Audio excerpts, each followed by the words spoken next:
इसलिए आह तो निकलेगी, लेकिन मेरा कोई कसूर नहीं है नूरे। है आपका कसूर। आप उसकी यादों में जिंदा थी, आपके सामने आते ही उसने मेरी मोहब्बत को ठुकरा दिया। अगर मैं उसकी यादों में जिंदा थी तो उसमें मेरा क्या कसूर है? मैं तो सिर्फ उसकी ट्यूशन टीचर थी, पढ़ाती थी उसे। वो एक ऐसा बच्चा था जो अपने पेरेंट्स के सलूक की वजह से मेंटली अनस्टेबल हो चुका था। मैंने सिर्फ उसको सपोर्ट दी है। मुझे नहीं मालूम था कि मेरी इस सपोर्ट का वो इतना गलत मतलब लेगा। तुम जानती हो, तुम्हारे पापा से शादी के बाद मैं अपने पास्ट को पीछे छोड़ आई थी। इसलिए प्लीज तुम अपने पापा की बात याद रखो और ये घर छोड़कर मत जाओ। आप जितना चाहिए सफाई पेश कर लें, लेकिन ये याद रखिएगा आपकी वजह से मेरी मोहब्बत छिन गई है। मैं यहाँ पे नहीं रहूंगी अब। तुम्हारा मसला मैं हूं ना, तो मैं चली जाती हूँ। ये तुम्हारा घर है, तुम रहो यहाँ पर। आपने नासिर अंकल से शादी से इसीलिए इनकार किया था ना, क्योंकि आपके दिल में भी चोर था। नहीं नूरे, मैं नासिर से शादी नहीं करना चाहती थी। मैं किसी से भी शादी नहीं करना चाहती थी। मैं सिर्फ तुम्हारी मॉम बन के रहना चाहती थी। लेकिन अब तुमने अगर मुझे मॉम मानने से इनकार कर दिया है ना, तो मैं चली जाती हूँ यहाँ से। लेकिन तुम यहीं रहोगी, तुम यहाँ से कहीं नहीं जाओगी। तुम अपने पापा के घर में ही रहोगी। तुम्हें कसम है अपने पापा की। नहीं, आप तो नहीं जाएंगी इस घर से। आप मेरी माँ होने का दावा करती है ना।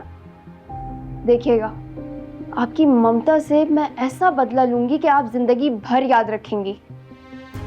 प्लीज जाइए यहाँ से, जाइए यहाँ से।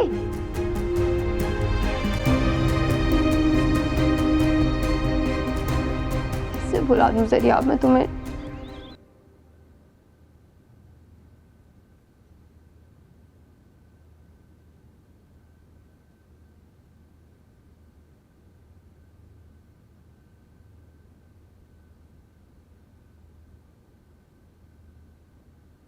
तुम रो रही हो? रोने के अलावा और कर ही क्या सकती हूँ अंकल। अपनी माँ की हालत देखो जाके। इतना कोई अपनी माँ से बदगुमान होता है? उसके पास जाओ, उसको गले लगाओ।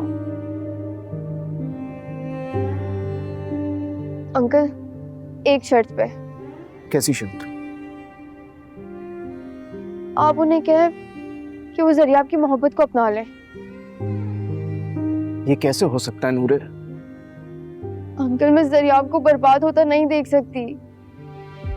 हानिया ऐसे कैसे कर सकती है? ये सब कुछ हानिया के लिए मुमकिन नहीं है, और उसने कभी इस बारे में सोचा भी नहीं। नहीं अंकल, उनको जरिया की मोहब्बत का कर्ज चुकाना होगा। कैसा कर्ज?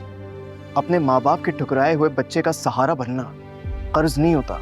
अंकल, अंकल वो मर जाएगा।